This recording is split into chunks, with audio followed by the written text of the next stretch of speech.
Television की दुनिया में कुछ किरदार ऐसे होते हैं जो हमारे जहन में बस जाते हैं। थॉमस शेल्बी उन्हीं में से एक है। तो चलिए आज इस किरदार के दिमाग की गहराइयों में उतरते हैं और समझने की कोशिश करते हैं कि आखिर थॉमस शेल्बी है कौन। थॉमस शेल्बी को समझने की शुरुआत होती है उस जगह से जहां उसका वो रूप जो कभी था हमेशा के लिए खत्म हो गया, यानी पहले विश्व युद्ध के खूनी मैदानों में। देखिए, बात सिर्फ इतनी नहीं है कि जंग ने थॉमस शेल्बी को बदल दिया। नहीं, असल में जंग ने उसे खत्म करके एक पूरी तरह से नई इंसान को जन्म दिया। एक ऐसा इंसान जो पहले कभी था ही नहीं। जंग में भी उसका काम कोई आम काम नहीं था। वो एक टनलर था, मतलब जमीन के नीचे अंधेरी सुरंगों में दुश्मन की तरफ बढ़ना। जरा सोचिए उस खौफ के बारे में, जहां हर पल ये डर है कि सुरंग धंस सकती है या दुश्मन सुरंग में ही मिल सकता है। यहां तो जमीन खुद एक दुश्मन थी। एक गलत कदम और वही जमीन किसी की भी कब्र बन सकती थी। और इसी खौफ ने उसे वो जख्म दिए जो कभी नहीं भरे, पीटीएसडी, डरावने सपने। लेकिन साथ ही इसने उसे कुछ और भी दिया। उसी आतंक से एक अजीब सा साहस पैदा हुआ, क्रूरता की एक क्षमता आई, लोगों के दिमाग को पढ़ने की काबिलियत मिली, और सबसे खतरनाक, दबाव में भी एकदम शांत रहने की आदत। यही वो बुनियाद थी जिस पर बर्मिंघम लौटने वाले टॉमी शेल्बी की शख्सियत खड़ी हुई।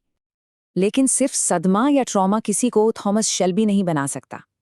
तो आखिर वो क्या चीज थी जो उसे बाकी सबसे, दूसरे फौजियों से भी अलग करती थी? जहां ज्यादातर लोग गुस्से में, आवेग में या भावनाओं में बहकर फैसला लेते हैं, वहीं थॉमस का सबसे बड़ा हथियार उसका दिमाग है। हालात कितने भी खराब क्यों ना हो, वो शांति से, रणनीति के साथ सोच सकता है, और यही उसकी असली ताकत है। ऐसा नहीं है कि उसे गुस्सा नहीं आता या वो कभी टूटता नहीं है। वो गुस्सा भी होता है, रोता भी है, अपना आपा भी खोता है। लेकिन इन सब के बावजूद उसके दिमाग का एक हिस्सा, वो हिस्सा जो रणनीति बनाता है, वो कभी काम करना बंद नहीं करता। और बस यही बात उसे सबसे अलग और सबसे खतरनाक बना देती है। तो सवाल ये उठता है कि इस शांत रणनीतिक दिमाग को चलाता कौन है? इसके पीछे की ड्राइविंग फोर्स क्या है? जवाब है एक कभी न मिटने वाली, सब कुछ निगल जाने वाली भूख। ये महत्वाकांक्षा है, पर यह कोई मंजिल पाने की इच्छा नहीं है। नहीं, ये बस एक भूख है, और ज्यादा की भूख। ज्यादा ताकत, ज्यादा रुतबा, ज्यादा कंट्रोल। एक ऐसी भूख जो कभी शांत नहीं हो सकती, जिसे थॉमस शेल्बी खुद भी काबू नहीं कर सकता। और यही उसकी सबसे बड़ी ताकत भी है, और सबसे बड़ा अभिशाप भी। और इसी भूख ने उसे कहां से कहां पहुंचा दिया। बर्मिंघम की तंग गलियों में घुड़दौड़ की फिक्सिंग से शुरुआत हुई, फिर वो एक लेजिटिमेट बिजनेसमैन बना, फिर राजनीति में उतरा, और आखिर में संसद तक पहुंच गया।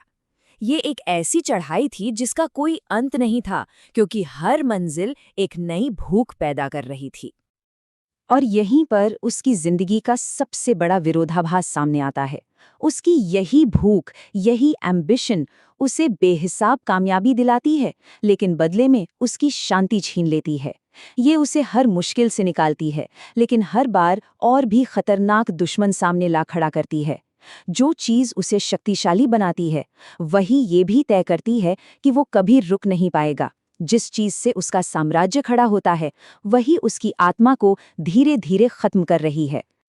जब कोई इंसान इतनी बड़ी महत्वाकांक्षा पालता है, तो उसकी कीमत सिर्फ वो अकेला नहीं चुकाता, ये कीमत उसके सबसे करीबी लोगों को भी चुकानी पड़ती है, और वो कीमत बहुत भयानक होती है। टॉमी हमेशा यही कहता रहा कि वो जो भी कर रहा है अपने परिवार के लिए कर रहा है। लेकिन क्या ये सच था, या फिर परिवार का नाम सिर्फ एक बहाना था अपनी उस कभी ना खत्म होने वाली भूख को मिटाने का? असल में कीमत किसने चुकाई? जॉन, माइकल, पॉली, रूबी और ग्रेस, ये वो लोग हैं जिन्होंने उसकी महत्वाकांक्षा की कीमत चुकाई। विडंबना देखिए, वो उन्हें हर खतरे से बचाने निकला था, लेकिन आखिर में वो खुद ही उनके लिए सबसे बड़ा खतरा बन गया। उसकी महत्वाकांक्षा एक ऐसी आग थी जिसने उन सबको जला दिया जिनसे वो शायद सबसे ज्यादा प्यार करता था। इनमें से ग्रेस शायद एक उम्मीद थी, एक मौका, एक सामान्य शांत जिंदगी जीने का। कुछ वक्त के लिए ऐसा लगा भी कि ग्रेस के लिए उसकी वो भूख शायद काबू में आ गई है, लेकिन वो भी उस आग को पूरी तरह बुझा नहीं सकी। वो एक ऐसी जिंदगी चाहता जरूर था, पर उसे चुन नहीं सकता था। क्योंकि उसकी महत्वाकांक्षा हमेशा बड़ी साबित हुई। तो ये सब बातें हमें थॉमस शेल्बी के किरदार के बारे में एक आखिरी और शायद सबसे अहम निष्कर्ष पर लेकर आती हैं। दुनिया का कोई दुश्मन, कोई पुलिस वाला, कोई दूसरा गैंग, कोई भी थॉमस शेल्बी को नहीं हरा सकता। अगर कोई एक इंसान है जो उसे हरा सकता है, तो वो खुद थॉमस शेल्बी है।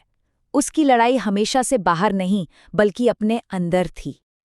असल में उसकी लड़ाई दो चीज़ों के बीच थी, शक्ति और शांति। शक्ति मतलब अपनी दुनिया पर पूरा कंट्रोल, लगातार लड़ाई और रणनीति, और ये वो इनाम था जो उसने जीत लिया। दूसरी तरफ थी शांति, यानी कंट्रोल की ज़रूरत से आज़ादी, एक आम खामोश जिंदगी, और ये वो इनाम था जिसे वो कभी हासिल नहीं कर सका, क्योंकि ये दोनों चीज़ें एक साथ नहीं मिल सकती। और इसीलिए वो मौत से डरता नहीं, बल्कि वो उसे चाहता है। उसके लिए मौत ही असली आज़ादी है, सुकून है। तो उसका हर बार मौत के मुंह से बचकर वापस आना कोई जीत नहीं, ये एक सज़ा है। एक ऐसी सज़ा जहां उसके पछतावे और उसकी कभी ना खत्म होने वाली भूख उसे मरने का सुकून भी हासिल नहीं करने देती। तो आखिर में थॉमस शेल्बी की ये कहानी एक बड़ा सवाल छोड़ जाती है। अगर इतनी बड़ी महत्वाकांक्षा एक अभिशाप की तरह है, तो क्या इसके बिना एक सादा जीवन सच में एक वरदान है? और हर इंसान अपनी ख्वाहिशों के लिए क्या कीमत चुकाने को तैयार होता है?